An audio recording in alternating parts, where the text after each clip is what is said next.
When he recovered from COVID, he wanted to leave the hospital and go and pretend he was like still quite ill, and then rip his shirt up and have a Superman t-shirt underneath. How do you know that? Because it came out, and apparently his press office was like, "You can't do that." He was like, "I can do it. Why not? I'm Superman. I've recovered from COVID." Like, I want to do that. that would have been the best telly ever. That's why it's called Four Seasons. They thought it was fucking bullshit. What was it? Four Seasons of Garden Centre? Yeah. It's a fucking belter. Who's that chewing gum? When, Who's that chewing gum at the end of the table? Sick Cliff stepped and fucking chew it. Haven't seen that? Idrees, have a look. It's a shape of his teeth. That is fucking rank. Can you get CSI in here? Yeah. Check out. Well, that Biden looks like a fucking lizard, doesn't he? Makes a sniff hair as well, doesn't he? Yeah, but wasn't Trump a fucking... It's only what's been on the video. You see him sniffing there. Yeah, but all the time. You can misconstrue everything, can't you? He plays tennis going. I've sat this close to Cliff Richard. Yeah. In a... Right. Allegedly. I couldn't believe it. I was about 19. I was going out the last called Emma, who had family in Barbados. It's going to be a long story. No. So we got flights for £300 return each to Barbados. And we rented a house on the west coast, which is where the residents live, so there was no tourists, but it was on the beach. And looking back, I don't think I really appreciated where I was at the time, really. It was just like, yeah, I'm in Barbados, so fuck. But we went, in Barbados, you can go to the fancy hotels to use the pools, but you can't really stay there. That you can go in. Sat there, fucking Cliff Richard. Versace Speedos on. I was like, Cliff Richard? He went, yeah. I was like, nice one. I'll do it now. What are you doing? Yeah. Cliff Richard. Yeah. Smallest man I've ever seen, Bono. Small? Oh. Isn't he? So for my 40th, my mate James bought me tickets and my flight. Go and see Noel Gallagher in Dublin. And our other mate, Steve, lives in Dublin, so we went over. And Bono's son was the first act on. And it was windy as fuck. And obviously the sound as they get through the lineup, get better and better. He couldn't hear him. Shit, really. And I fucking... Man, I don't know whether it was him or it wasn't, but everyone was flocking around him getting photos. But mate, he is tiny. Absolutely tiny. Like 5'6", 5'7", like really small. Just don't know. Smallest fucking dude ever.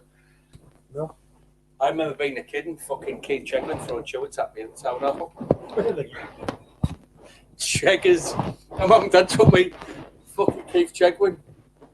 When he used to do that naked game show. Remember that? The fuck? Yeah. In a fucking whopping.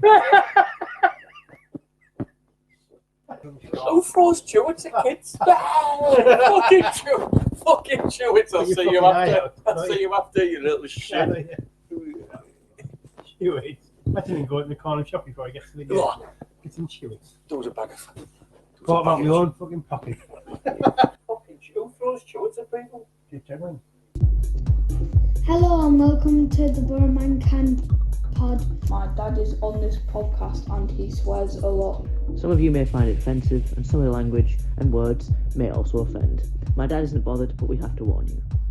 3 wise men, 3 wise fools. Hello and a warm welcome to the Three Wise Fools podcast. This is the last edition of season 2.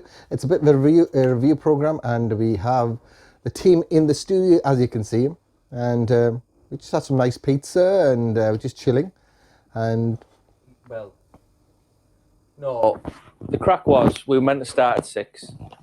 You turned up, Idrees, completely unorganised, starving. I turned up with beer and a can of Coke for you. And now we've had a few beers, and now we've had pizza, and now we've had Parmo, and now it's now an hour and a half on, which is fine. we got food in our belly, you've got drink in you. Crack on, we've got 7 minutes as far as I work out. So it's going to be a short pod, 7 minutes long, but I'm sure it'll be full of... Yeah, It'd be good. Oh yeah. So we're going to review all of the pods that we've done in this series, Anna. Starting, I tell you what, when I was thinking about this, when you said about reviewing them all, Get the look. how long ago Playbrew seems, and how hot it was. Do you remember? Live at Playbrew. It was. I know we had all. boiling. Did you notice we all had white shirts? White t-shirts on, sweating. And well, yeah, it was warm. It was lovely. But when hadn't we just come out of? We Lockdown, just come out of lockdown. Yeah. And before all this tiering system, didn't we? We look like a borough crash course in Backstreet Boys.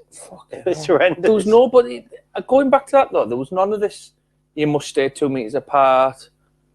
One way. There was none of that, was it? It was just everything's back open, and that's how it is. It was a bit. But when I think back how long ago that was, and that's only series 2, and I know we've had a bit of a few weeks recently. Yeah. That was a long time ago. It was a long time ago. I don't know what the date was. It August? August. Yeah, at the start of August. God, it was boiling. Yeah. So we're going to review that, review the rest of the pods, and a few man down to do. It's been going well, hasn't it? Idrees, how are you?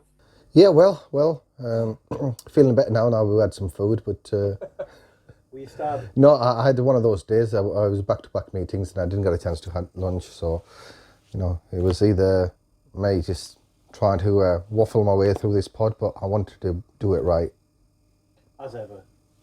You'd never win. Anyway, not going to wing it, all prepared. So, as we mentioned, it's going to be a bit of a review, and we'll be going and a trip down memory lane. Did you enjoy that bacon bun, by the way? Yeah, it was very nice. Bacon bun in a beer, Idrees. How dare you? Welcome to Apostate Corner. His face. Look at his face. I know. So, Richie. Yes. So, reflecting back on season 2, you pulled up some highlights. So, We had some great times, man. I can't believe. Look back, I can't believe how. Like I said, Playbrew was a while ago.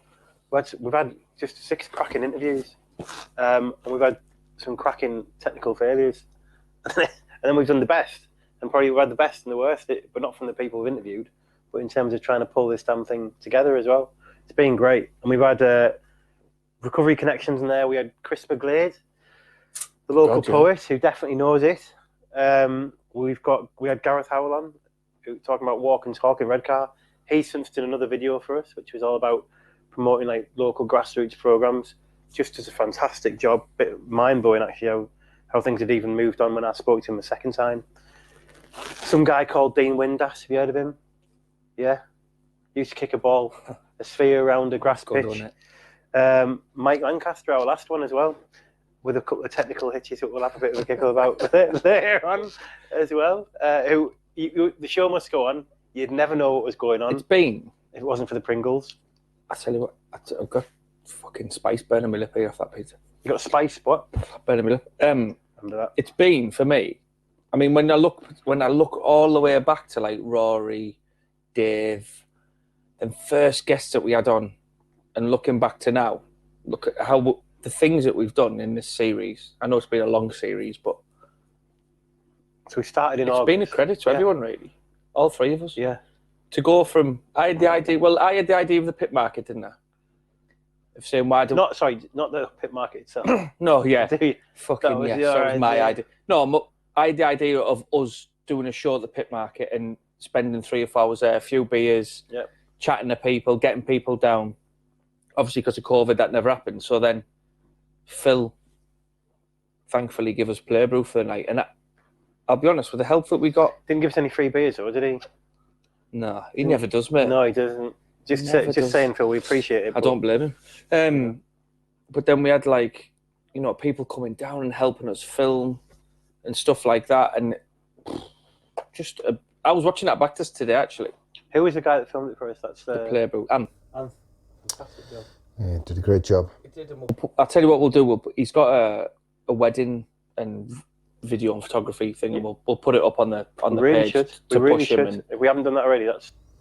Click in the link below in the description. We'll put a link down there. On because he... Anth, what's his last name? I don't know him as Anth. Can you search him on Google for his business and stuff? I'll get it for you now. Yeah, no, we'll get it on. Come on. And then because we had all the mics, and then we had a podcaster being recorded. Yeah, big shout out to Anne as well, who was producing that particular pod. But I know Anne's had a lot of jolly good. She enjoyed it as well, I think. Jolly good wedding films. Jolly good wedding films.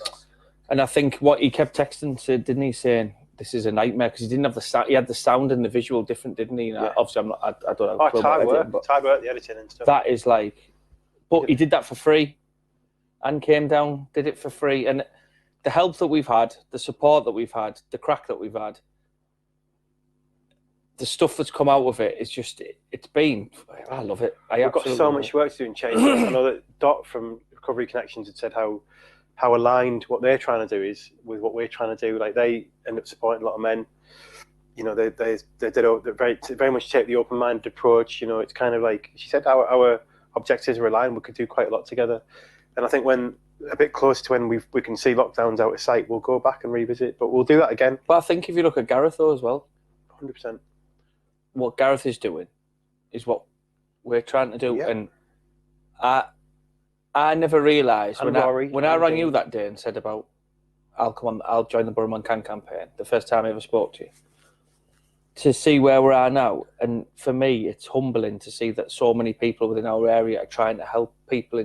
Even if you look at Rory and Mask, trying to do things in Mask, Gareth and Redcar, now it's branched out, you know, and us here, and it's fantastic. I think there's a lot of synergy between all our guests and people that we've spoke to in the work that they do, and I think it's about bringing people together and providing a platform and bringing partnerships together, really, and the work that I'm doing separate with Recovery Connection, with Dot, through the network in terms of BAME communities. What are you doing?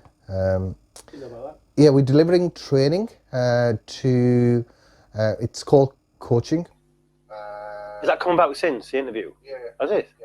Yeah. So we've been working with some of the mosques and looking at removing stigma around substance misuse, mental health, gambling.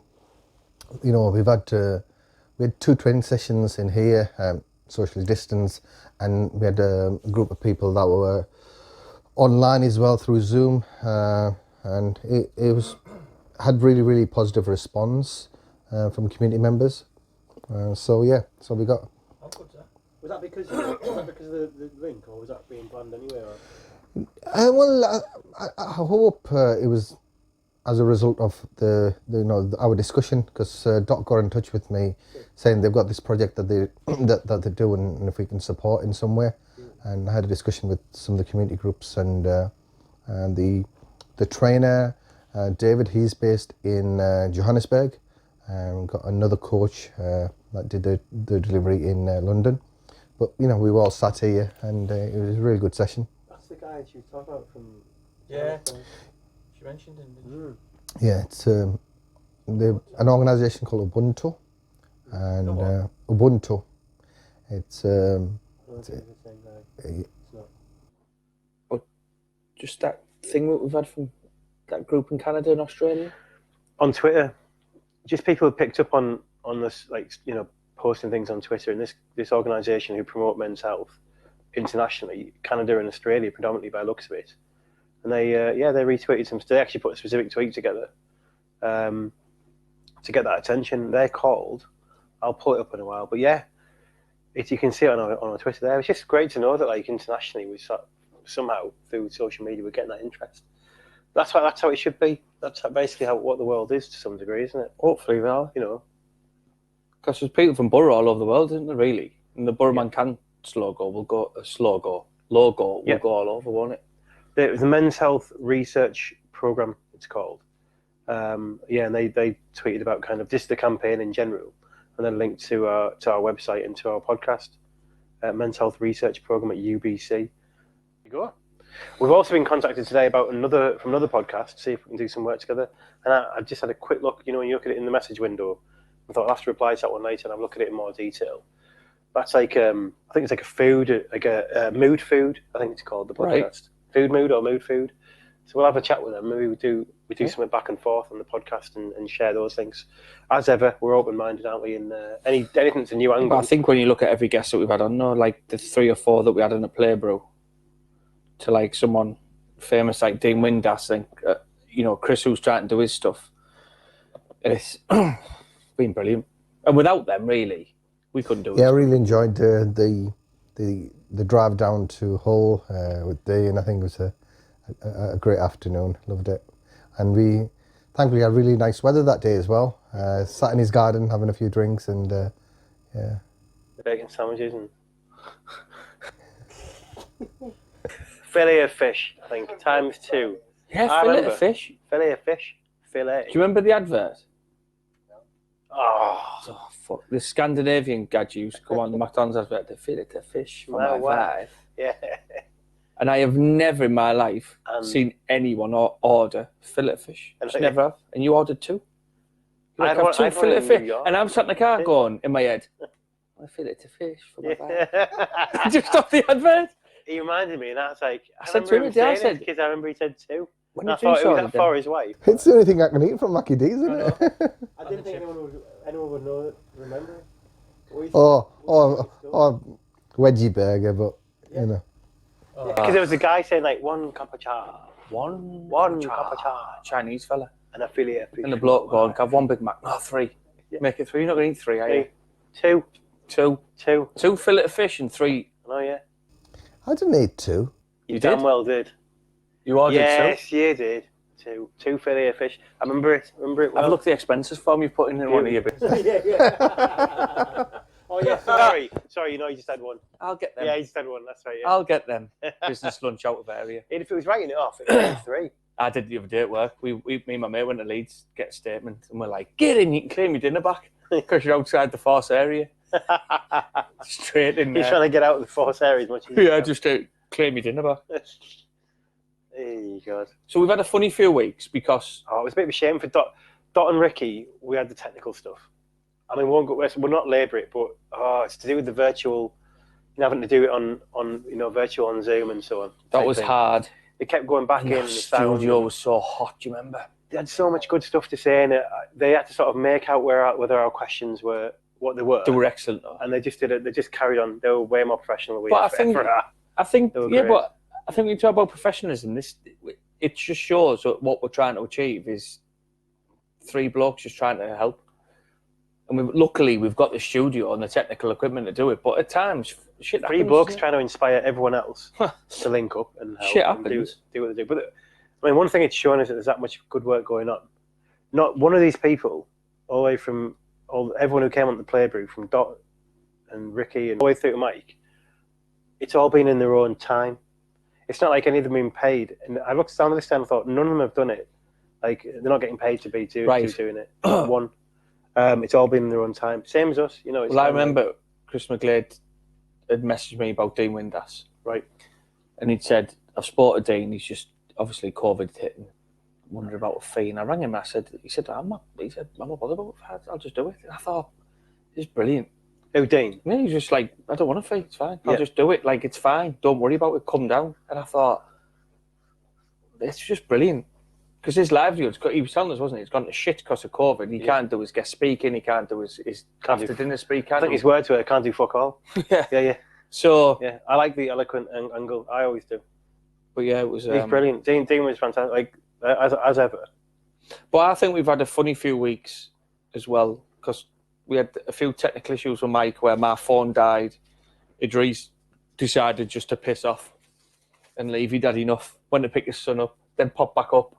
Yeah, and looked as if to say, "Oh, you fuckers still on going." Don't you worry, we're going to come to that. See you later. We're coming back to that. But then when I look at, then obviously we've all been that busy with work and life that we've had this. It just shows that we can just do it every week and get it out when we can. Here's another thing, right? Rory came on at Playbrew. Rory was telling us his open story. Yeah, completely open about his life, about how his struggles.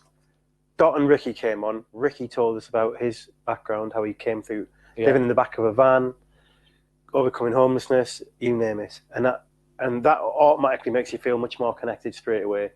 much more. I just feel like extremely warm towards people as soon as they're really honest about it, and have a massive respect for them as well. Just for being honest about the things that actually often people feel like they should be embarrassed about or something. Yeah, you know? but I think it says a lot for what we're trying to do and what we're trying to achieve, because I think if people can come on and be open and honest with us, then I'm not saying it says a lot about us, but it just shows that this works.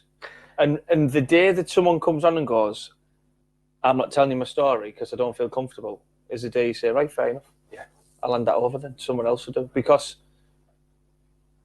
you can't have that. You can't force people, and we haven't. And nobody, even when you look back at Series 1, to see this series, I mean, look how deep Dave was in Series 1. Talking about when he was, you know, he was laid in bed thinking, right, this is it. I'm going to go and do it. Kill himself. And it was like, and this is one of his best mates. I'd never heard that. And I'm sat listening to him thinking, Jesus Christ, mate. And then it's a brilliant. But on that, on about speaking, so I've been asked to do a couple of things at work around first aid, mental health first aid. Mm-hmm. So I got asked, it's part of the Blue Light programme. So I said, yeah, I'll do it, no problem. So I did one talk, it went fine. Second one, I sat there and honest to God, I welled up twice. I said things that I haven't even told, like I haven't spoke to you about, things that used to happen. Like I spoke about crying in police cars, you know, in my own time when I had 10 minutes to myself, when life was really bad, missing my kids, you know, wondering where my life was going. And I opened up that much and I left there and I was exhausted. And the force counsellor, Amy, who I'll speak to you about later because she is a big supporter of us. She texted me straight away and just said, look, Matt, don't, just go and give yourself 10 minutes. Do you know what I mean? Which one is that? The art gallery? Not the one at the art gallery? No, it's at the Breckenhill Community Centre. Oh, Breckenhill, right, yeah. So it's for all like senior leaders at work. Yeah. They're doing mental health first aid. Is that, yeah, that's good. So I did that and I thought, but this has given me this platform to do that. Like, I don't mind opening up and speaking out. And I think then people who we've got on, hopefully they'll go on to do things in their lives away from this, where they'll think, do you know what? I hope that we can give them the confidence to go and speak to other people. Because I've noticed now I'm a lot more at ease with it. Yeah. Because of what the Borough Man Can campaign. Yeah, well, so you should. That's the whole point. That's what if we can't be comfortable, how can we ask other people to be? Do you know what I mean? It's hard. It is hard. No, it can, but it gets easier. And actually, the more people do it, the more people realise actually, it's not. It's uncomfortable, but harder. I'm not sure if it's hard. It's sort of a discomfort, isn't it? I don't know. It's difficult opening up, and I think we've all gone through crap over the last 6 months, and you know, having that WhatsApp group and bouncing off each other, I think I found that quite helpful for me personally, and seeing, you know, Matt and the rest of the champions talk about things that are quite emotive and, you know, their emotions and what they've been through. You know, you think, you know, if they can do it, then, you know, we can share how we're feeling as well. And I'm pleased to hear that, because I know we have a lot of crack on there and a lot of banter as well. So it's all that as well, isn't it? But when we've needed to be, I think we have been there to support. But it did take you longer. It's taken you longer. I've known you a lot of years, but it's taken. I feel like I still think you've got a journey on as well. If I'm being honest, I think you've come on a bit, like in terms of opening up about stuff. But it's not your natural thing. No, it's very difficult. Is that a cultural thing, do you think? I don't know. I think it's just me as a person. I think it's difficult. Yeah. But I know we won't go into it. But like when we had that group chat the other week, we were all at work, and you rang me and said we need to speak to Idrees. Yeah. Answer your phone. And even that quick 10 minutes, I need some toilet paper. Oh, it was brilliant. You what? I need some toilet paper. Quick, when you get Idrees, we need a carpet. I need some line off my bathroom. Get him on. I know, yeah. No, but it helped, and it's and I know we've spoke again, and it's really good, and it's great. It is actually. That was exactly what that support was, wasn't it? But what this does is, what this campaign does is, it has opened a couple of doors which you can use if you use it right for the right thing. So I want to give a big shout out to Paul South at the MFC Foundation. Like, something he did for me the other week. Absolute legend. So I had a load of training kit that my kids are like, all a training kit, and I just got the kit that you'd sponsor me for my kids. I got the South Park kits with the Borough Man Can logo on. So just on that, I was due to, before this recent lockdown, get both teams together, and we were going to have like the kids stood front with it on the back, then Mark the kids stood with it on the back, and I will get that done. I was going to say to you, where's South Park, by the way? Wasn't it? Normanby. Is there a South Park in Normanby? It's South Park Rangers, it's called. It is? Off Smithstock Road. I just think Cartman and... yeah. Oh, yeah. It's a good little club. Great club. Our Isaac plays for me, loves it. It is a good club. You said you prefer Arcado though, didn't you? No. I know, yeah. Literally, I know, yeah. Centre spot. Every grassroots football club is doing a great... No, but like, true. I am privileged to Arcado. Like, it's a brilliant place. So within football, anyway, I ended up... You made it. No, I'm joking. I ended up with a load of Man City training kits. So basically, I give some to my kids, and I thought... So I said to Alex, I said, is there anyone at work who's got kids? I've seen the bonfire as well. Like, is that why you donated them to? Yeah. Is doing well? I'm a big fan. Yeah. But no, and then basically, a girl who she works with is an ex-social worker, and she knows this kid. Yeah. Who really sad times. Dad had sold his season ticket for drugs. Big Borough fan. Has nothing. Got moved in with his grandparents. Like, they haven't got anything. And then I rang you, didn't I? And I said, look, I want to get this kit across. And it was like tracksuit bottoms, a training top, a couple of other things. And How did you notice that then? Is that just because the social worker mentioned it to you? She mentioned it to Alex. Right, okay. She said, oh, I know this kid who might have this kit will fit, basically. Yeah, it was just too... And then I got in touch with you and said, I wonder if Paul South can help the MFC Foundation, because I don't know why. Now, I hear so many sad stories about kids that this one... You said to me, do you know anyone at the club? Yeah, and I said, well, funny enough, I do know a couple, but it's worth asking. You never know. Yeah, it struck a chord with me, and then goes down the ground, meets Paul. Fuck me, he's like, there's a training top, there's a football. A woman in her office had heard the story, brings 2 pairs of football boots in, there's some brand new shin pads, oh, there's some goalie gloves, there's a new bag for him, there's a bottle, and I was just like, and I donated a couple of bits out from my training stuff, and I took it in, and the message that we got back from the kid was like, he was opening it up, saying, there's more, and said to his little sister who lives with him as well, look, you know, when it doesn't fit me, you can have it. And I know we've been in touch with Paul ever since, but Paul was just like, yeah, it's what we do, and it's like, if you can, just sat there. Yeah, but it just goes unnoticed. I know, yeah. And I think he made the effort there to come straight back. I've got these straight. Oh, he was fantastic. But then he rang me when we left. Me and our Ivy went to pick it all up, and he rang me and he said, these boots have arrived. The woman's come in with the boots. I was like, right, I'll come back. And like, apologetic, they were still muddy. It was like, still clean. Yeah. So brilliant. So on the back of that, when all this shit is said and done with COVID, I'll probably do it. You're well enough. I know. That moves you. I know, because Good. Because you know what I find disgusting, Rich? Yeah. I find it I'm sorry I'm going off on it, but I find it a bit disgusting that there's kids in this day and age who have absolutely nothing, and we have to do this to get a kid a football kit. Yeah. And when I'd raised some money, obviously people like Idrees were kind enough to give me sponsorship and stuff, and I had all these kids in brand new kits. When I found out about this kid has nothing, I thought, well, that's just not right. Do you know what I mean? Like, kids in football teams get kits every year and like, oh yeah, what number am I? And I'm not sure about that colour. Well, won't take the little Joey down the road, or fuck all. You know what gets me is that they're undoing that cycle, because I know if parents, like, if you've got a drug addiction, it's not like they suddenly woke up one day and went, oh, life's great, I'm going to start doing crack or whatever. It's actually, you probably have to go back to when they were kids, when some shit happened to them, and it's like, this is a cycle. And I know you're not saying that. What I'm saying is, like, the very moment where you've gone, right, I'm going to help this kid out, that at some point, long ago, that potentially could have been prevented because someone made a decision or someone had an experience, let's say to give some trauma to someone who is going to be a future parent of this kid. And it's like, this shit goes on for years, do you know what I mean? So on the back of that, and inspired by Paul, and you know, we don't do these things. I think that's an aftershave brand, isn't it? Inspired by Paul. By Paul. I know, yeah. Do you know when he hears this, we'll get some graphics done up as well. Yeah. You can get that on the footage. We'll get it on the shelf for Christmas. Inspired by Paul. How about Matt, right?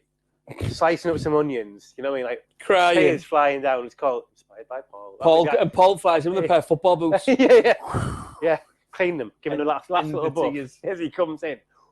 No, you don't do it for praise. You do it just to help and quietly get on with it. But I did want to say thank you to Paul. But on the back of that, in the spring, probably when things have settled down a bit, I'm going to speak to Kate, speak to a couple of football clubs and try and, through the Borough Man Can campaign, try and get like a kit and a boot amnesty going on. Mm-hmm. So people who have like kids who've grown out of boots, I know I've got 2 pairs at home that could just be cleaned up. They're like new. Good. Put in a bin. Good stuff. Man. Somewhere, and then we can get them distributed out to kids that need it, really. We had, there's been other things that are going to be happening with Borough Man Can again, isn't it? Like basically getting the partner stuff back up and going, so we can get people signed up for the campaign. Get some more ambassadors signed up. Obviously, we've got Dean Windass now. We've got the Mayor of Middlesbrough, Andy Preston, who agreed to be an ambassador back in February as well. So we can get them. We need them, like obviously supporting the campaign as well. I think what's happening with COVID, things took, in terms of priority, other things took over, and we had to put maybe Borough Man Can just on the back burner a little bit.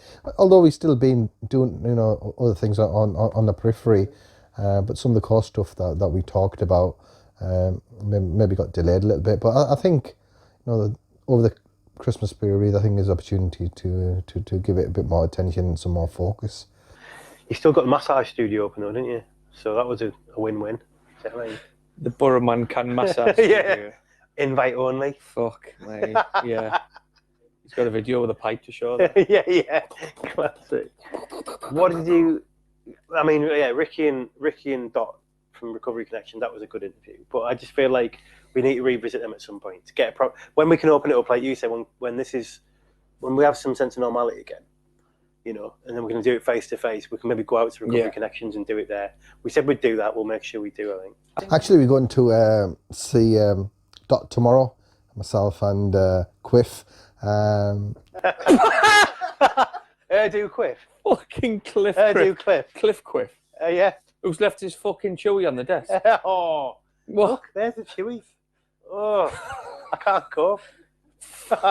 We'll do some teeth samples, some tooth samples later. That is, I swear to God, right? It's not going to let you get away with it. That's a fucking great idea, that, isn't it? How jealous are you? I know, yeah. How jealous is Idrees? I know, yeah. He was right at the front of the queue, that guy, wasn't he? He walks in like that. Totally. With his afro comb. Afro comb, Idrees having pizza, wiping his sweat off. When I walked in, he was coughing, and I just smelled the hair. Like Come to America. Totally. Seen Come to America? Eddie Murphy, where he slapped his hair and he has so glad. He lifts off the chair. He's fucking pitted with great grease. He actually pulled some off his head, like moved up one side. Anyway. So we're going to interview Dot tomorrow as part of with this train I was talking about before is going to be a part of that for an Asian news channel. So but I think with the Recovery Connection, I think that's an ongoing piece of work, and I think we need to revisit them. I reckon. On a periodical basis, because they've got different projects and new things going on all the time, and I think they're quite central to people's recovery, and I think the more we can share in terms of people's journeys. I met a Pakistani lad that's gone through their recovery support, and I've just because he was heavily into drugs, alcohol. His life has just spiraled out of control, and it took him a while to get things back on track, and he's well on his way to recovery now. And he came in here, and I wanted to do a little radio interview and a pod, and I just sat there, just listening to his story in terms of how they supported him, how they accommodated him in terms of his religion, and because I didn't realise that they have, they stay at this place Yes, yeah. as part of their recovery process. And it's an abstinence program. Yeah. So they have to stop it entirely.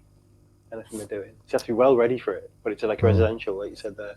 So he's living there with So you. yeah, he was in there, I think 6 months. He said. Yeah. And so yeah, it's.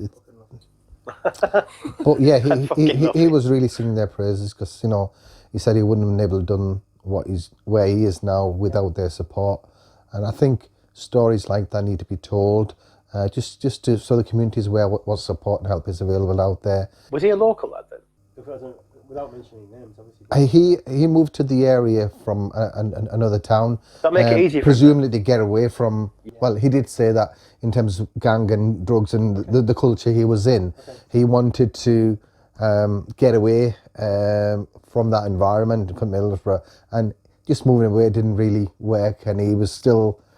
He found another circle basically. Easiest place to come out Does that and mean try to though, recover though, is it? Is it? I mean, was it hard because of his own area because he was practicing as well, like as a Muslim? There was nothing cultural in there, because I've read stuff and hear stuff about that, as in like the shit, like the shame of it or whatever it might be. No, I think from him, he was quite detached from religion and his culture, and he was lost. And the way he was describing it, he's like sort of dual identity, where you sort of live one life for your family and the community, and you've got another life, and sometimes people get caught in between and slip through the nets. So yeah, it's but yeah, I was really pleased for him that he made that commitment and gone through the process. I think he tried it a few times to quit before, but not having that support around him. Man, I love the work I do. Like I want to do more. I would love to do more work with the campaign and Recovery Connections. I think obviously what we're doing is trying to tell the story, so maybe that's the next thing that should happen. Are you going to brand it under Borough Can and stick it through our campaign and everything? If he can, if he's happy to do it. Yeah. I'm going to have a chat, because obviously in terms of identity, and I need to figure a way of doing it so people he doesn't want the why. When we first set up Borough Can, there was 2 guys from Recovery Connections who came to the first launch event, and we did some video stuff there. And in the end, we used only the first name only. They were happy to share like some of their story, but it was like an edited version that they approved, because it's very sensitive. But it's not just that. They use like the 10 steps of 12 steps approach. 12 steps? I can't remember now. 10 to 12 steps.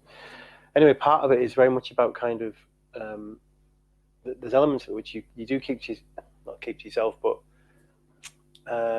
it sounds like there's something where there might be difficulties over sharing the story. It might conflict with the 12 steps recovery to some degree. So it's quite a difficult one to manage. I think your language is dead right there. It has to be sort of carefully, managed.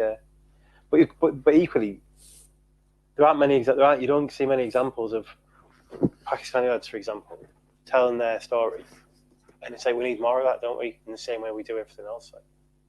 But I think, I agree. Yeah.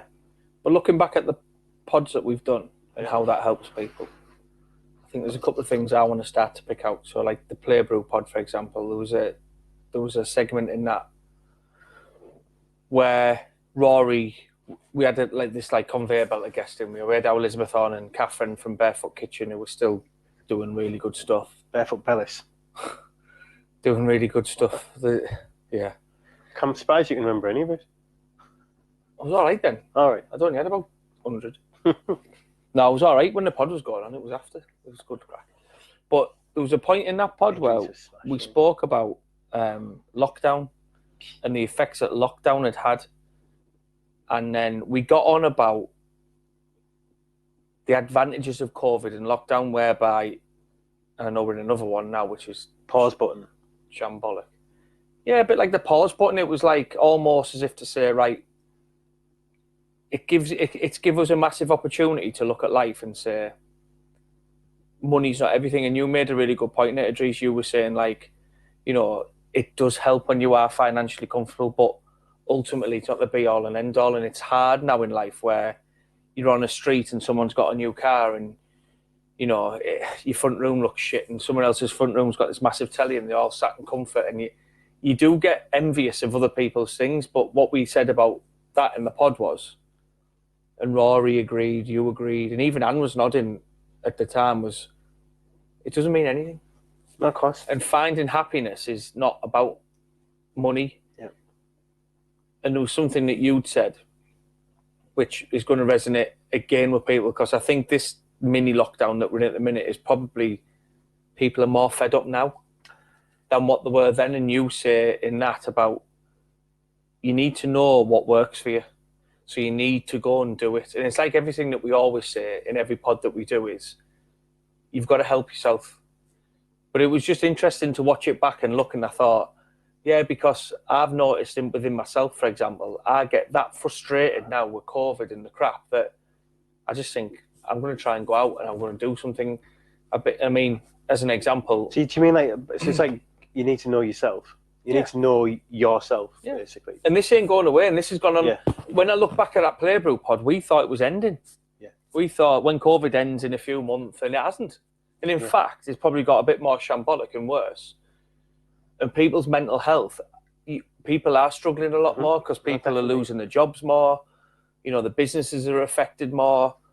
And it's really causing people a lot of angst and a lot of anxiety and a lot of problems. And people just need to just maybe have a look at that little segment in the pod, and we'll put on what time it was on and stuff, so people can have a look and maybe just remind themselves and think, yeah, do you know what?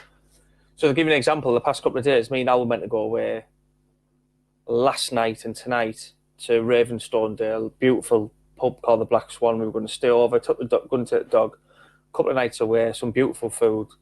Booked that 2 days later, another lockdown, had to cancel that again. So that's a 5th trip this year that we've had cancelled. So me and Al are off now for like 3 days together. I said to him, we'll just go out and do some good stuff. So yesterday we went to the waterfall at Kildale and took the dog out today. I went for a quick bike ride this morning, come back.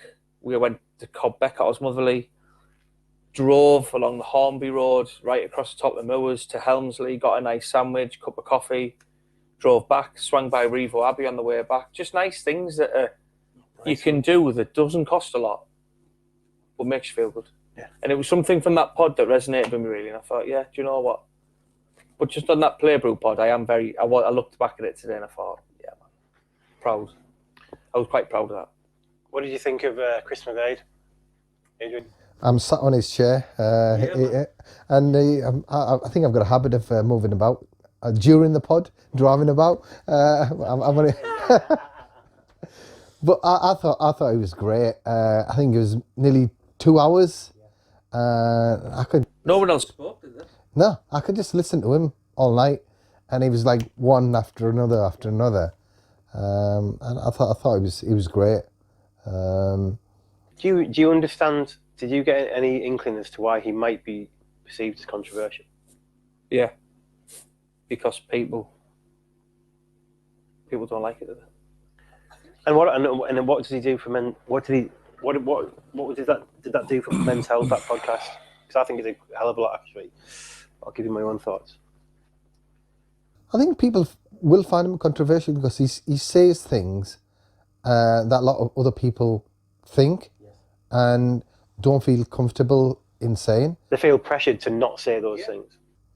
Whether it's political correctness or whatever term that you want to use for it. And I think he's not afraid to say things. And sometimes he might say things and things come out wrong. And, you know, he admitted that in terms of, but I think he's a brave guy. And too often society penalise people, you know, if they are open-minded and, you know, and say how they feel. But I think we all need to have safe space to have these discussions, because it's when you suppress people's views and opinions that, you know, people tend to become more radical. Push them underground, right? Yeah, and I think whether it's, you know, left wing, right wing, whatever, I think people need to have an outlet. And in society at the moment, I feel personally, you know, whether you have a particular view on politics or religion, and I talk about religion. I think, you know, what's happening in France and things like that. You can take, you know, there's political, there is free speech, and then there's incitement, isn't it? And it's a fine balance, and and sometimes when things go too far, there's unfortunately tragic consequences. So we need to take free speech and with responsibility as well. We got a little bit into it with. I think that's what you said there is absolutely like I completely agree with you. I totally agree with you. I think, especially I want to pick on the bit about safe space because I felt like that podcast was an example of giving someone the opportunity to say what they want to say, but giving them also the opportunity to have it was an hour and 25 minutes for the interview, hour and a half, and he had the chance to explain the nuance of basically how he'd been interpreted, how his poem.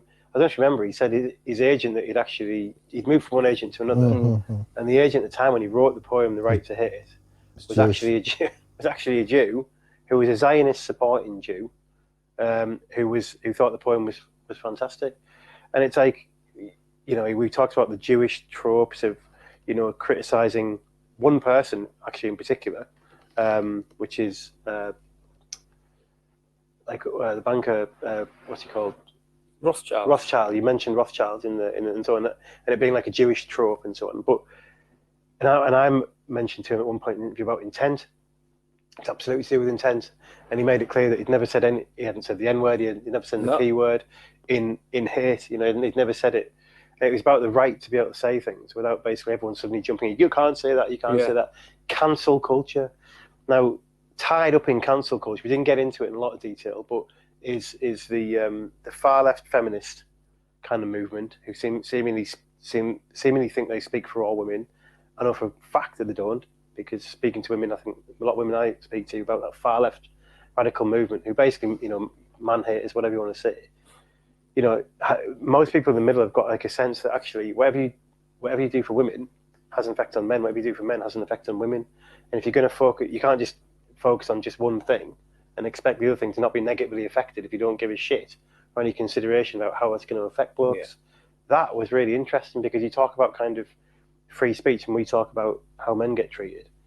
We had a project. I'll give you an example. We had speaking to a project in Redcar who approached us as Men's Health Feed, and it was they were trying to find out. Basically, they had a couple of guys through their service, like supporting men for counselling, who would come out of relationships where they'd been the victim of domestic abuse. So males as victims. And I started doing my research and I did like what you call desktop analysis. You spend a couple of hours and just trying to find research articles, you name it. And it turns out that about 685,000 men every year, about 1/3 of all domestic abuse police reports are males. And there's about 1.3 million that are women. So yes, clearly it's predominantly women issue, but to say it's a gender issue, like as in it's one gender issue, is clearly wrong. Yeah. But I promise you, there's theoretical analysis out there that just talks about it as if it's just a female issue, which is madness. But there's people out there who genuinely believe in it and would speak out against men. How can men be abused? But the interesting thing is the law is against men in lots of different ways, and all that kind of stuff is locked behind this wall of kind of, you can't say that, which is exactly what Chris McGlade was talking about. I'd have Chris back on to open up conversation about other things. He's been doing a walk. We've been doing a walk to London recently. He just decided, right, I'm going to do it. And it was Dave done, my mate. It was to do with COVID, right? It was to do with lockdown and the impact of lockdown. Masks, lockdown. So he's right out there. He's on the far end of the extreme in terms of anti-lockdown, anti-COVID, and anti-measures. And he's gone to London to take, I think it was a paper or so. He was delivering something. Yeah, it was part of the big. There was a massive march, wasn't it? Yep. Down to London. Right. I'm not being rude. I'm just trying to. That's all right. Because I've got a really good photo. Can I just say one other thing on that as well? Is that you don't have to agree with everything that someone says to be friends with them and to be able to sit down and talk to them. I can't think of anything off the top of my head that I didn't agree with Chris on. I think he's a very brave man, but I actually stand quite close to Chris in the fact that I can be quite outspoken and I risk losing friends or upsetting people sometimes because of my views. But I only get to my views or opinions to do with things that I believe are contrary or are set outside the mainstream messaging. Yeah. And that is just important that we all have the right to be able to do that. Yeah. But we'll put some pictures up just on that march. Sorry. On the march, Chris McGlade. Dave, who was on the first series of the pod, drove and met him. So Chris is washing his trousers in the service station. So there's a picture of him in just a camouflage top with his socks on. And Dave took him a couple of Moretti's and a pizza over. Did he? Yeah, while he was washing his clothes. So there was 2 Borough Can champions stood there, really. That's tremendous. Such. Oh, we need to see that. I've sent you the pictures to WhatsApp. Just on Chris, I thought... I missed that. I mean, you know my thoughts on him. I've spoke a lot about him, and I thought he was brilliant, articulate. You know, although he puts himself down as a working class bloke, he was very, very articulate and very, very bright. Which I'm not saying working class people aren't, but what I'm saying is he kept like kind of putting himself down a little bit, saying, "I'm just a working class bloke. I'm just." Yeah. Well, the things that he's doing is not, and I always go back to this though. He is brave to speak out, but he hasn't got a consequence. Yeah. So, like, you can't speak out too much at work because there's a consequence. You can't because there's a consequence. Just so happens I keep pushing on it and nothing's come back yet. But anyway. But I can't at work. I cannot at work breathe without someone. Well, what's that? You can walk. You can sit down. I know. Do you know what I'm getting at? I do. And it's. I feel like you're treading eggshells because he hasn't have the freedom because there's consequences of what he says, because he was talking about his shows being cancelled and the work drying up and things like that. Because of COVID, because of lockdown. He had death threats. He talked about his death threats and stuff as a result of his opinions. I suppose, look, they're serious consequences. I mean, you might. I'm not digging him out there. I'm just saying, like, people are in industries and in work, and people think, "Oh shit, do I want to lose my 60 grand a year job because I'm going to speak out about this person?" I'll just shut up. And that's where it's frustrating. And I think what I got from it was, and what I dug out of it from myself was, I get very, very frustrated not being able to speak your mind. Yeah. And that can cause problems. Yeah, well, absolutely. And that's the issue. But for me personally, I only ever speak in my own individual, my shitty ass tone, patronising as fuck. What do you mean? I don't know everything. But I don't speak on behalf of work. I make it clear that it's not opinions of work.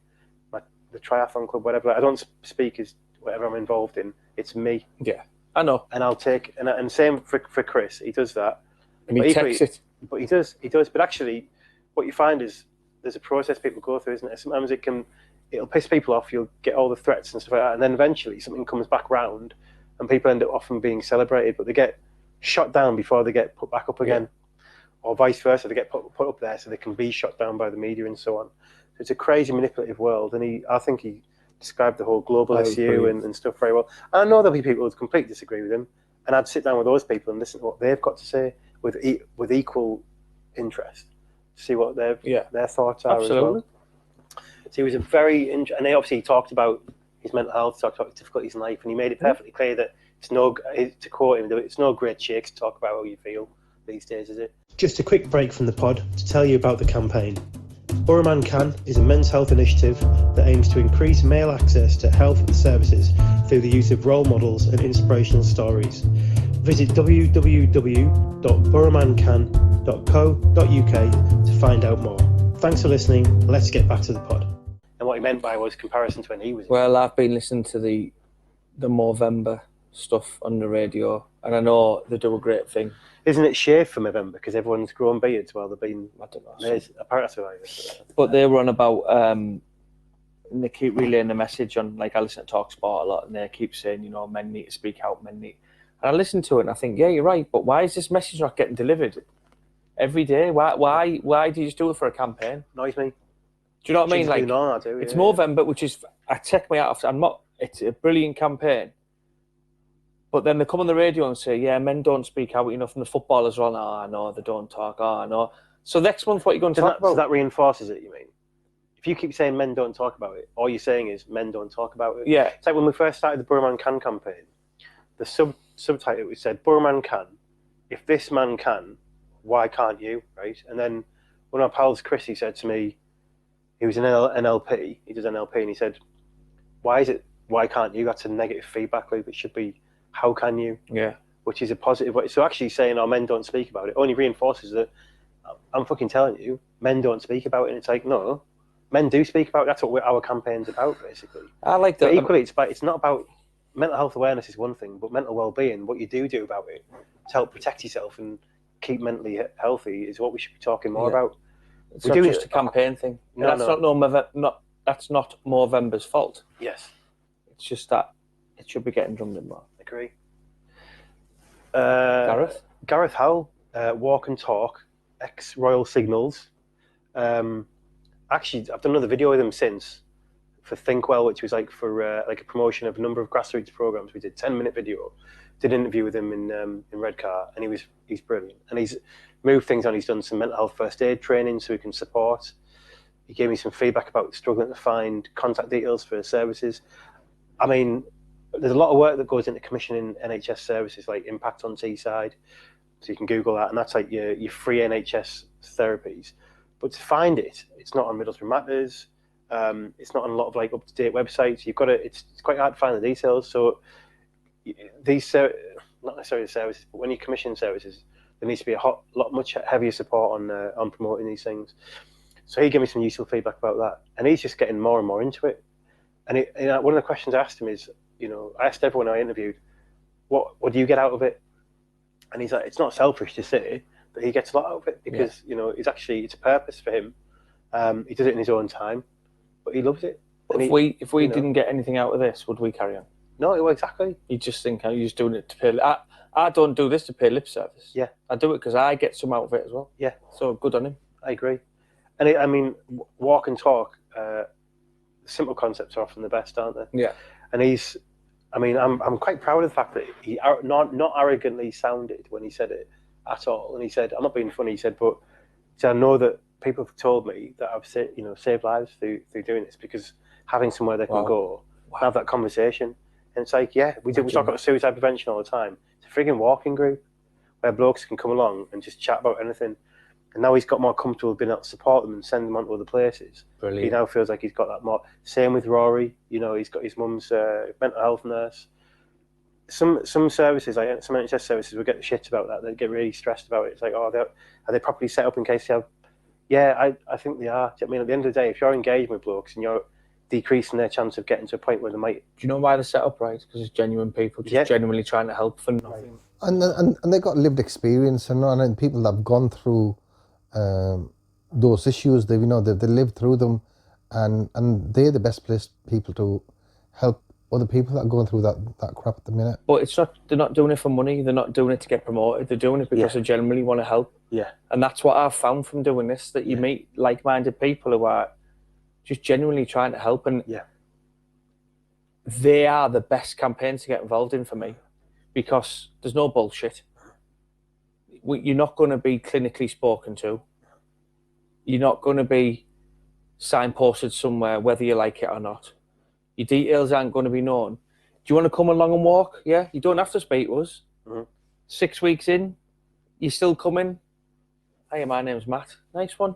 It's breakthroughs for people, and I fucking love stuff like that, mate, because I tell you what, especially with the shit that's going on now, it gives people a focus. It gives people something to look forward to. Yes, every Sunday morning I'm going to go out for a walk, and I've said it before, and I will reiterate it to anyone.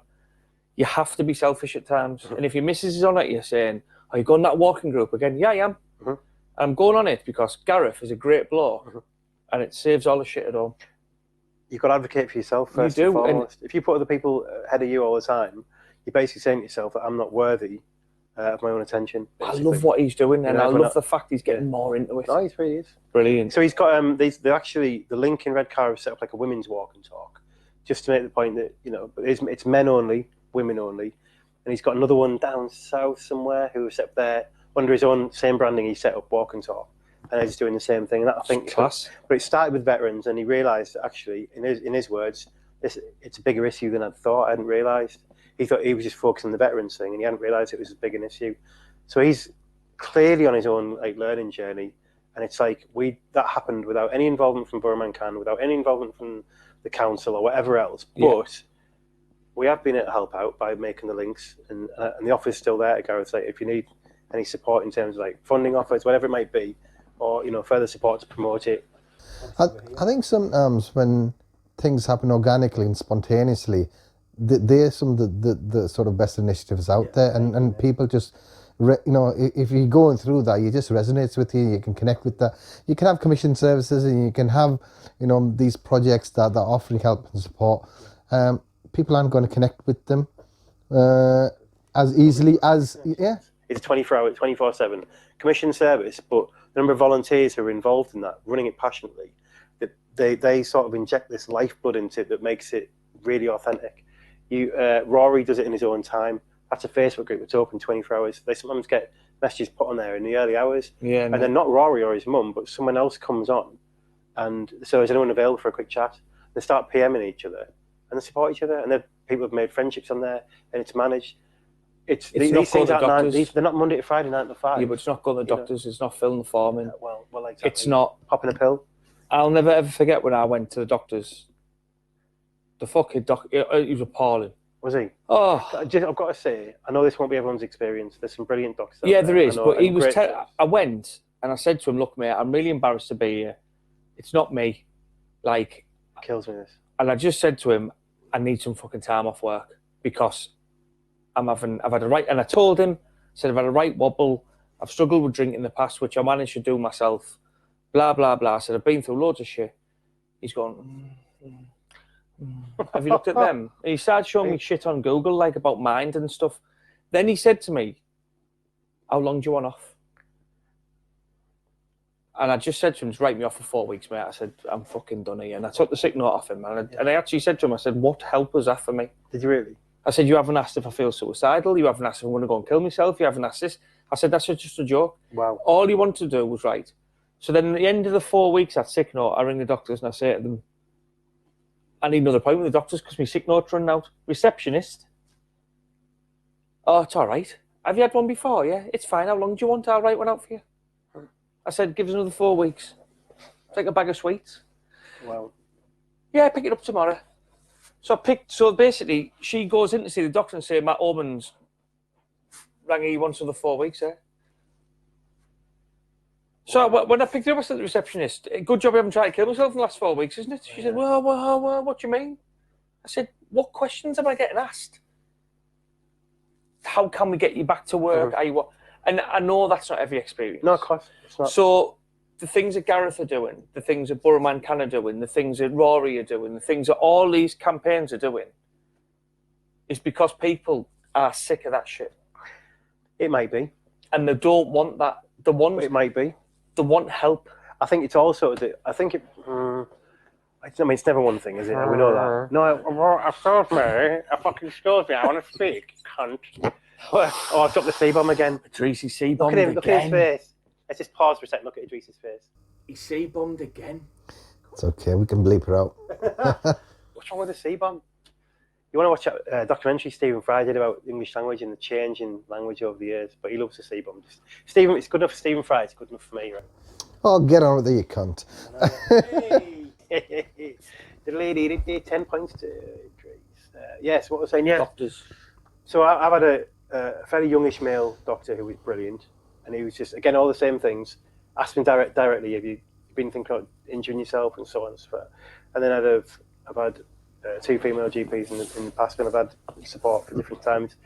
And the last one, which is this year, when I really got to the bottom of some childhood stuff that really I'd known my whole life. I just needed to get that. Again, I really did. It was to do with abuse and stuff, and it was tough times, man.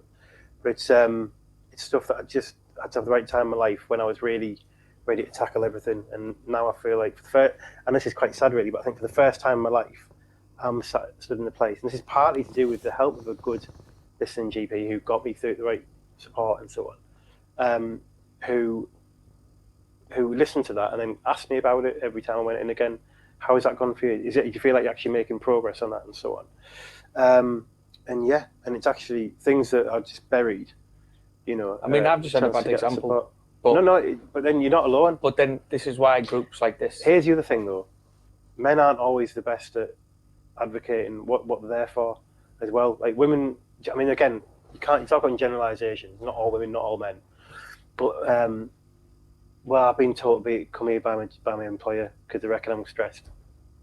and then just sits there and stares at the GP. Now it's up to the GP at that point to then ask twice, keep finding out, nudge, and they've got 7 minutes on average. Is it 7 minutes? 5 minutes? 6 minutes? I don't know. God knows what else. Probably less now, isn't it? And so they've got to use good skills, motivational listening, interviewing, and so on to find out what's going on. And blokes are notorious for like, well, I'm not going to give up my weaknesses straight away. You've got to build up that trust. And it's more comfortable for blokes when they're around other blokes who are also willing to put themselves out there, like you are. Like Idrees is more so now as well. If you don't mind me saying that, mate, you know, you get more comfortable with it. I haven't shared my doctor's experience here with you, but I will do at some point. Did it involve a little brolly? It was very painful. You're asking for it though. You're asking for it. And you're gonna feel a little prick. I feel it every time you come in. So yeah, mixed experiences about GPs and shit like that. It is the way it goes, isn't it? Basically. Then, who else do we have? We then had Dean Windass. That was next after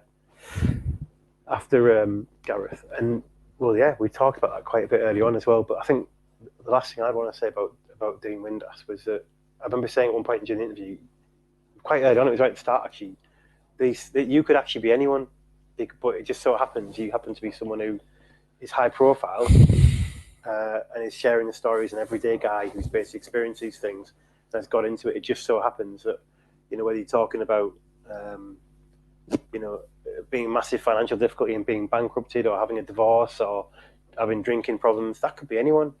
But it just happens because you're high profile, it's actually other added pressure on top of it, isn't it? It's part of the culture.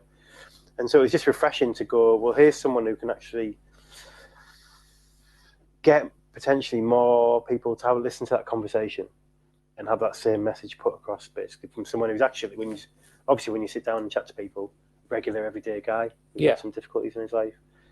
And it was just, I mean, again, like you were with Chris earlier on, you could just sit and listen to Dean all What did you think of it, Idrees? Because you just sat in the background in that one, didn't you?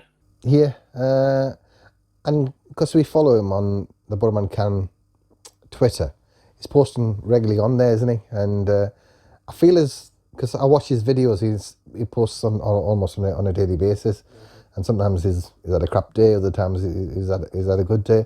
But I think he's just sharing his experience and his emotions, and I think he just connects with lots of men who follow football, and which is a big audience. So and I know the football fan amongst us, and I know. I thought you were going to say you're the football expert, but yeah. I think balls a lot. That's about it. I think listening to a footballer resonates with a lot of people, and it resonates with a lot of younger people as well. Yeah. So like there'll be dads who'll show the little one or the teenage son and say, "Look, this lad used to play for Howell, he played for Borough. You need to have a listen to him. He talk some sense." Because it could be kids out there struggling at the minute and stuff. And I thought it was excellent. I thought it was just a lovely day, great day, good lad. There was a couple of things I want to pick out of that one. There was one of them where quite early on we spoke about what if we go into a second lockdown, if you can call us a lockdown. And he was saying about like, don't say that.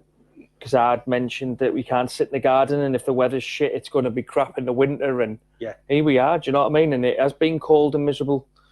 And people, and Dean touched on, but imagine living in a flat with 2 kids and you've got no garden and you've got no support. And, you know, that's resonating again with people now. And we need to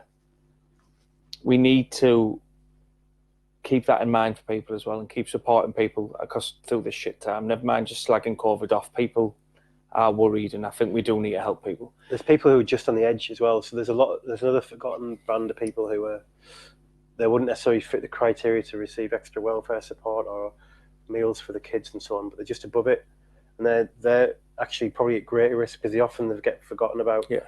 Now they're a group of people who are basically just getting by. They've got the, you know, for whatever reason, might contain a lot of people who work 2 jobs and so on, but they're just enough income to fall off the thresholds. They're the ones who are seriously at risk because they're more likely to work in jobs that have been furloughed and then they're not going back to, you know, not being on a contract, what do you call it, gig economy and all that kind of stuff. That shit's a bad place to be because you can't get anything nailed down in life for a long time without any long-term commitment like mortgage or whatever it could be. But those people are at serious risk. Yeah.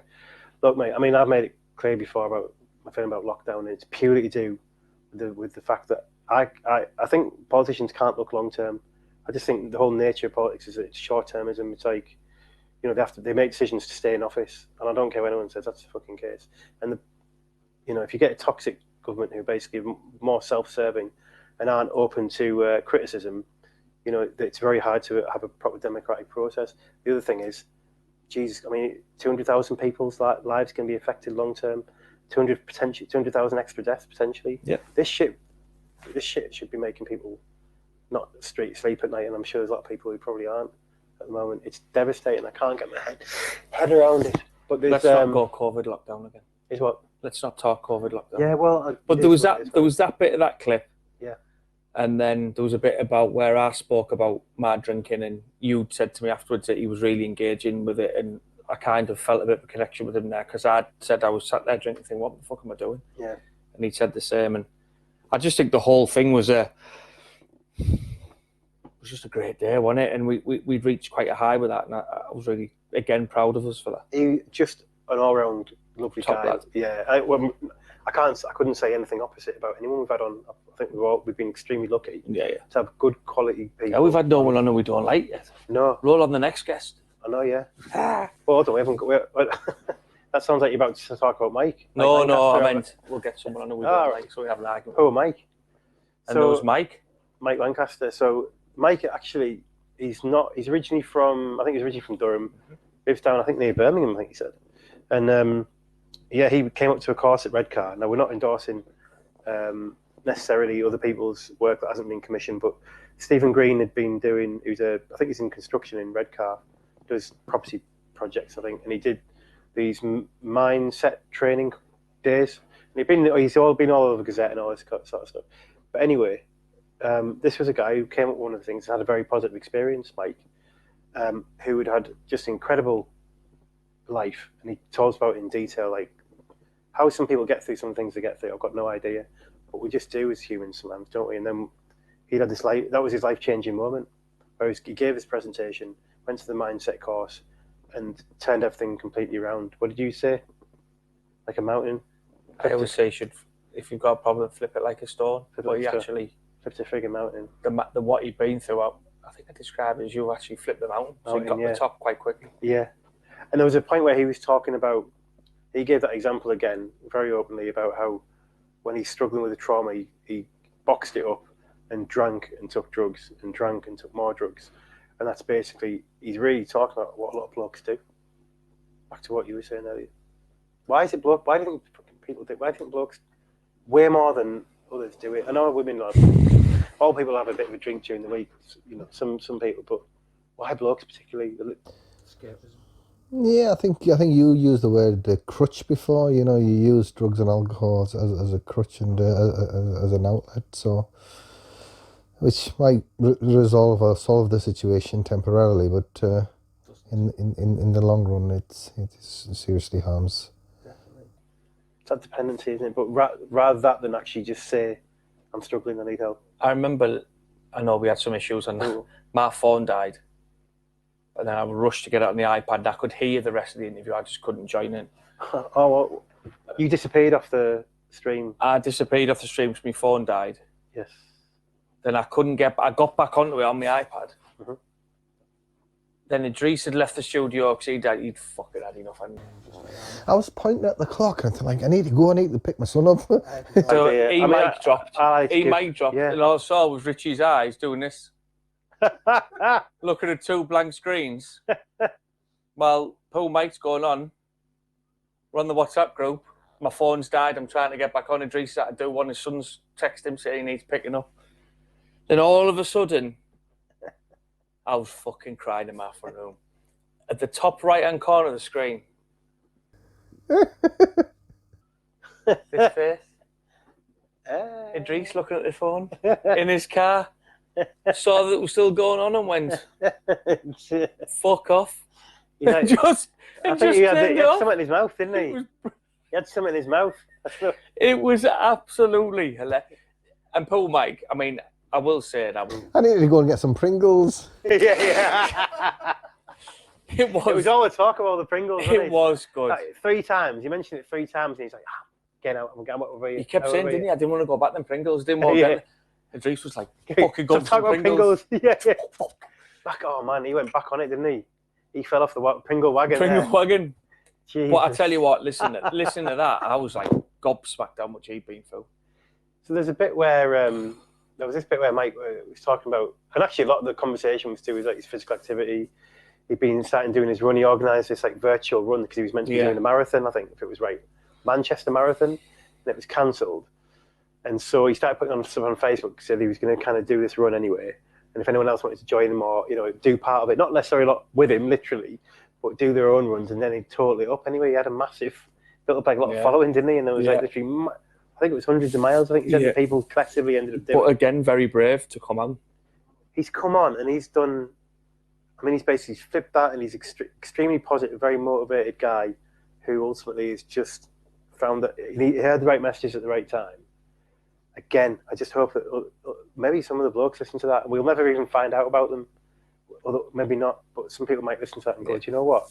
I'm going to take a little bit of a lead by it."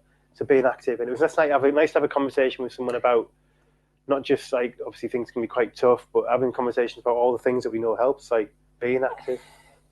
I think if you could listen back to every one of the pods, and if someone took a little snippet from each one, from Dean, from Chris, from the Play Brew pod, from everything, I think it's just beneficial, isn't it? Yeah, and we're going to go, that was season 2, we're going to have a bit of a break, and we're going to do some little short videos, and then like the future pods we're going to still do Men's Health in the News, get that prepped up, still do Man Down, because we need to laugh at some stories about blokes doing their very best. We've got a couple of them, haven't we, Idrees? Yeah, if you're going to go through them. Man down. Got a couple, haven't we? Just quick, got to show. We have, we can put them on camera. There's a couple. End on a high. Yeah. All I'm going to say is high. Don't put a 4-inch toilet pipe in. Well, I don't know where it was one of the WhatsApp groups, I think. One of the WhatsApp groups, I got sent this, and it just shows, for me, I love watching people laugh at shit. Yeah. But when people are laughing literally at shit, that makes it better. This, for me, is outstanding. Let's have a look at this. So you've got one lad filming. By the way, right, what's the lad filming doing? Bottle. Well, I think he probably knows what's coming, doesn't he? Yeah. You probably got an apprentice on the ladder. So he's whinging that the pipe's too short. And also saying it's not wide enough. What's a fucking It's what happens when you put a 4-inch running pipe in, uphill? it's meant to be 6 Can you put the inch. volume on it? I think whoever put it on it was at an angle. Yeah, don't worry. We're watching it. And there was no... There we go. They're trying to clear out a shit pipe, aren't they? Basically. I mean... And it's got blocked up. And he actually says it's coming, him on the roof, with his scaffolding and health and safety harness on, shouts, I can smell it from here. I can smell it, it's coming. I can smell it. And he sees it. That's coming, that bit there. So they need to get this pipe out, they need to get it cleared out. Look at it leaking there, look. Oh, there you go. Here It's starting to appear. We'll have a Kyle's DeWalt. It goes all over the DeWalt. It's all in my leg. His leg. I can't believe you did that. It's the best. It's all over the drill. The barking. The barking. Watch him on the ladder. The young lad. It's the laughing, it's brilliant. Jesus Christ. Watch him here. Listen to him. Yeah.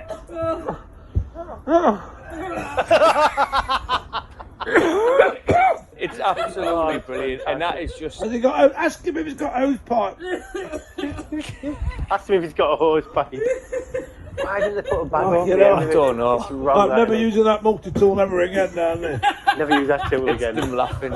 Oh, it's tremendous. That's a really good one. That is brilliant. And the last and final man down. Do you remember in the first series when me and you went on the bike ride? Yeah, I remember that well. And my rear hanger sheared. It did. Well, it fucking happened again. Just at the top of the hill. Lucky for you. The other morning, I thought, hell? right, I'm going to go. Is that you? Yeah. Going to go for a quick blast on my bike. That looks a bit more than just... And basically, it happened again, just going up a slight incline just outside of Seymour. I was about 25 minutes into my ride. It started to get, it was Saturday afternoon, so it was misty. Oh, yeah. Really cold, beautiful day. Oh, yeah. No wind. So I set my phone up and just thought, I'm going to have to bury myself next to my bike. So that's another, man down again. And the worst thing was, there was loads of cyclists out. Hey, mate, have you got a puncher? I was like, no, it's not a puncher. Yeah, I've got an issue with my rear hanger. So, That's right, you've got so my anything? missus, right? My missus never drives my car. She hates it. It's too big and she can't get used to it. I'm stood waiting for a ranger. I went, will you come pick us up? She went, oh, what's happened now? Next thing I hear, woo, woo, woo. I thought, fuck it. I thought, oh, just lunatic. It's Al in my car. Then she pulls up, where can I park? Where do I park? I was like, just on the grass, just like on the grass.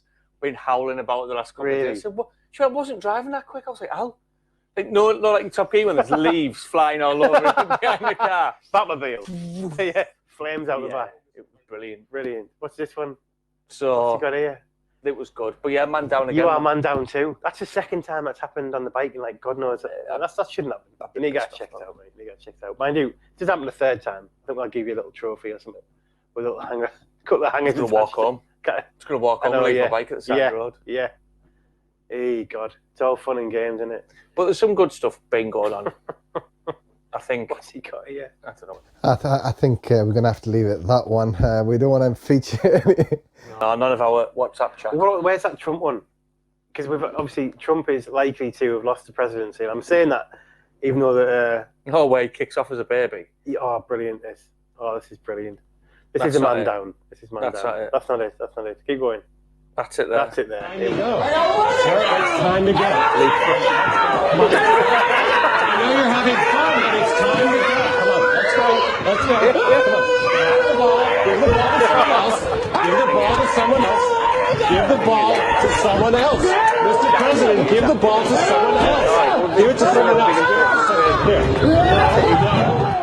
I mean, it's not going to happen. It's fantastic. It's not going to happen. Although it is weird. It is weird to see president being cut off mid-speech. Like, whoever, I don't care if it's Trump or anyone. I think you probably let the guy have, even if he's talking rubbish, you've got to let people say that rubbish and then let people make their own mind up, I guess. I think there's a few man downs, but I'm not going to be. But yeah, I mean, he's making outrageous kind of. I'm not going to be victim of number 3. I've been to. Have you? Well, I've been man down. I managed to get out man down, haven't I? Fuck yeah, you have. I mean, I've had holidays cancelled and all that, but you know, it's hard life, isn't it?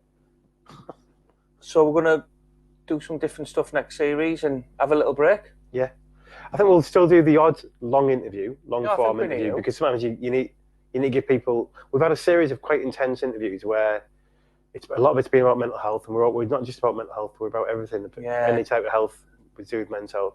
Lighten the mood. Lighten the mood a bit, and actually introduce some stuff which sort of breaks it up with a bit more fun stuff. I think so. But Just that's been change it up. enjoyable again and again. I thank you too for being involved with me because it's been brilliant. We're going to talk. You're more than welcome. Thank you. I love doing it. I get the benefit out of it as well. I've got 2 new pals out of this as well, and I really enjoy it. We're lucky. We're lucky to be able to have this opportunity to be able to do it with everything that Idrees has set up here, and hopefully, like I said, it's all about kind of if anyone who listens to the pod gets anything out of it, and you know that's what it's about. Yeah. But remember, we've got the website www.boroughmancan.co.uk. You can email us at fools@boroughmancan.co.uk. You can go on our YouTube channel if you just look for Borough Man Can on YouTube. We've got all the podcasts from season 1 and 2 sorted into playlists, so you can just skip through them. If you want to see any of the pods we've talked about today, go on YouTube, like our videos, follow the channel. That would really help us as well. Like everyone says that, don't they? Why would it help us? Like, share, follow, and subscribe. That's what my son says. Yeah, because like, share, and subscribe. Yeah, but unlike YouTubers who are trying to make money, we're trying to get the message out, aren't we? We are. So if you like, subscribe, and send it on to one person, they might send it on. Do you know what I'd rather have than money for this? Is to know if people got in touch and said, do you know what, I went on the website, I found out about something, and actually it really helped, and I've been able to get that. I'd just like to know that it's actually doing something. I just want paying. You just want paying? Yeah. I'm joking. He's after the royalties. Parmo and pizza. Yeah. Doesn't get any better than that, mate. Do you know what, mate? Joking aside, though, I think you're right. That that is payment. If someone Free piece. emails us and says, cheese. Yeah, I'd love to know if anyone listening to it and is getting something out of it, whether it's projects that didn't know Let and they us want to get know. more about as well. You can join the Borough Can network.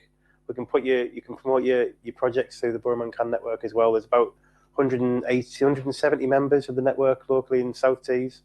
So yeah, we're just everything about trying to connect up better men's health work and tell some stories. But we're going to go out to some projects and find out a bit more, aren't we, about what's going on. Definitely. So if you guys have any projects that would like to support the program, the pod, the whole campaign, just drop us an email. The website is boroughmancan.co.uk, and we're looking to get more content on there, more videos, profiles of different organisations. So if you got any other ideas that you want to chip in, and then we are open and receptive to suggestions and positive feedback. You definitely are, Idrees. You're open to suggestions. Open for business, Idrees. 24/7. I love it, and me as well. Good lad. Anyway, thank you for watching, and we'll see you very soon. Look after yourself. Have a great Christmas. Are you back before Christmas? Yeah, we will be. Right, these two are going to be making another pod for a different chat. Did you bring the loop? Piss off. But take care, everyone. Say guys, see you, take care, bye-bye. Bye. The Three Wise Fools podcast is brought to you by the Public Health South Tees Borough Can Men's Health Campaign. However, we feel we should make it clear that the pod, the content and the opinions expressed within are not necessarily representative of Public Health South Tees or its associated local authorities, Middlesbrough or Redcar and Cleveland Borough Councils. We do this in our own time and enjoy the freedom to talk about the issues in our way. So enjoy the pod and visit www.boroughmancan.co.uk to find out more.